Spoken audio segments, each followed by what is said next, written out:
তো চায়ের সঙ্গে বিকেলে যদি এরকম গরম গরম পকোড়া থাকে তো বিকেলের টিফিনটা তো জমেই যাবে। নমস্কার বন্ধুরা, শ্যামলী রান্নাঘরে আপনাদের সবাইকে স্বাগত। তো দেখুন বন্ধুরা, আমি আজকের গাছ শুদ্ধ নিয়ে এসেছি ফুলকপি, বাগান থেকে সবে তুলছে, ওদের থেকে নিয়েছি। তো ফুলকপিটা একদম তাজা। তো বন্ধুরা, ফুলকপি দিয়ে আমি কি রেসিপি বানাবো আপনারা দেখতে থাকুন। ভিডিওটি ভালো লাগলে একটা লাইক দিয়ে সাবস্ক্রাইব করে আমার পাশে থেকে যাবেন।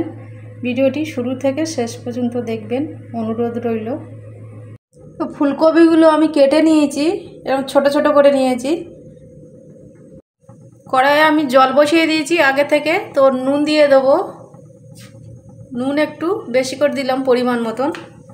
দিয়ে আমি ফুলকপিগুলো গরম জলে দিয়ে দিলাম, মানে ভালো করে ফুটিয়ে নেব, ভাপিয়ে নেব আমি ফুলকপিগুলো।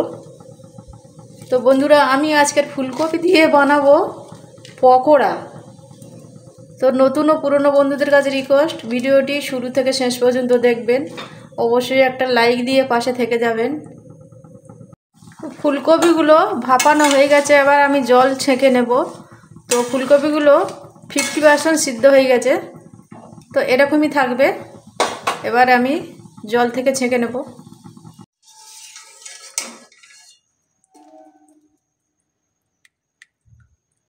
তো এখানে আমি কিছু উপকরণ নিয়েছি, দুটো পেঁয়াজ কুচিয়ে নিয়েছি, কিছুটা ধনে পাতা, আর নিয়েছি কাঁচা লঙ্কা বেশ কিছুটা আছে। এখানে আদার টুকরো আছে একটা, ঠিক এরকম সাইজের, 4টে বড় রসুনের কোয়া, একটা লেবু নিয়েছি। তো এগুলো আমি সব মিক্সিতে পেস্ট করব। তো আমি একই সঙ্গে পেস্ট করব। ধনে পাতা দিলাম, কাঁচা লঙ্কা একবারে হবে না, আমি দুবারে দেব। রসুন দিলাম, আদা দিলাম, আর পেঁয়াজ। 100 গ্রাম কর্নফ্লাওয়ার দিলাম আমি ওই পেস্টগুলোর সঙ্গে, আর দিলাম 100 আমি বেসন দিয়ে দেব। আপনারা চাইলে শুধু কর্নফ্লাওয়ার দিয়ে করতে পারেন পকোড়াটা। আর 50 গ্রামের মতন আমি চাল গুঁড়ি দিলাম। তো চাল গুঁড়ি দিলে বেশ মুচমুচে খেতে ভালো লাগে। আর দেব পরিমাণ মতন নুন দিয়ে দিলাম। তো আমি ফুলকপি ভাপাবার সময় নুন দিয়েছি, ওই কথা মাথায় রেখে সেই পরিমাণে দিতে হবে।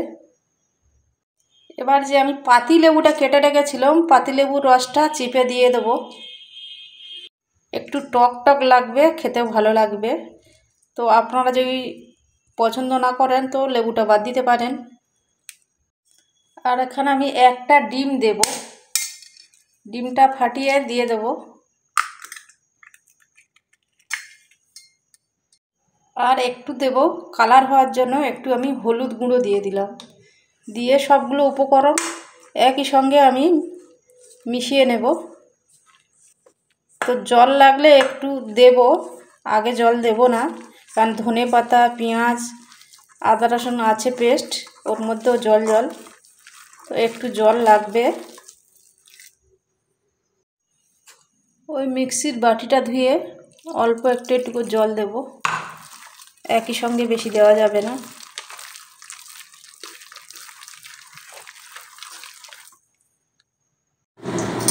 তো এখানে ব্যাটারটা ঠিক এরকম ঘনত্বটা আছে বন্ধুরা, দেখুন, বুঝতে পারছেন আপনারা নিশ্চয়ই।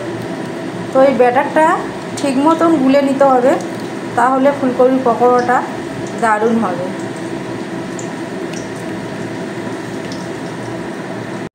এখানে আমি ফুলকপিগুলো ঠিক এরকম একটা একটা করে দিয়ে চুবিয়ে চুবিয়ে এভাবে তেলের ওপর ছেড়ে দেবো, দিয়ে ভেজে নেব। তো তেলটা আমি আগে থেকে বসিয়ে দিয়েছি, তেলটা খুব ভালো মতন গরম হয়ে গিয়েছে। তো গ্যাসের ফ্লেমটা হাইতে রেখে তেলটা গরম করে নিয়েছি। এবারে আমি গ্যাসের ফ্লেমটা মিডিয়ামে দিয়ে রাখলাম,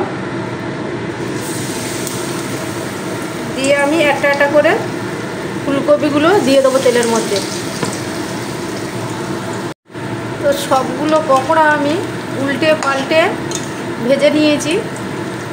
তো ভাজা হয়ে গেছে, এবার আমি তুলে নেব।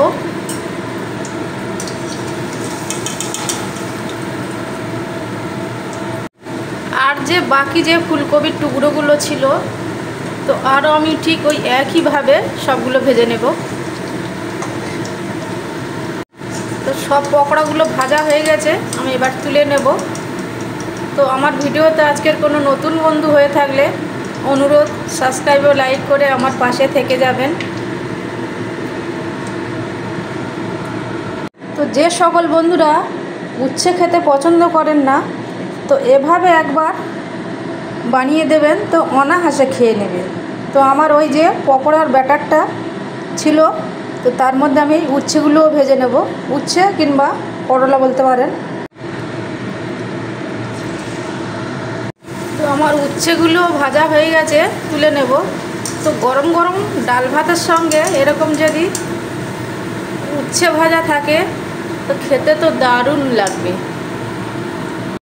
তো হয়ে গেছে আমার ফুলকপির পকোড়া। তো বন্ধুরা কত সুন্দর হয়েছে দেখুন। তো বিকেলের টিফিন তো চায়ের সঙ্গে জমে যাবে, তাই না বন্ধুরা?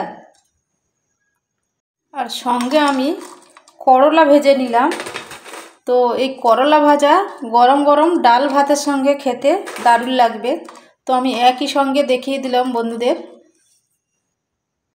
তো বন্ধুরা ফুলকপির পকোড়াগুলো টমেটো সস দিয়ে কিংবা ধনে পাতার চাটনি দিয়ে খেতে দারুণ লাগবে। তো বন্ধুরা এই ছিল আমার আজকেকার ভিডিওটি কোনো অংশে আপনাদের একটু হলেও যদি ভালো লেগে থাকে, একটা লাইক কমেন্ট শেয়ার করবেন। শ্যামলী রান্নাঘর চ্যানেলটিকে সাবস্ক্রাইব করে পাশে থেকে যাবেন, বেল বাটনটি প্রেস করবেন, এরকম নিত্য নতুন নোটিফিকেশান সবার আগে আপনাদের কাছে পৌঁছে যাবে।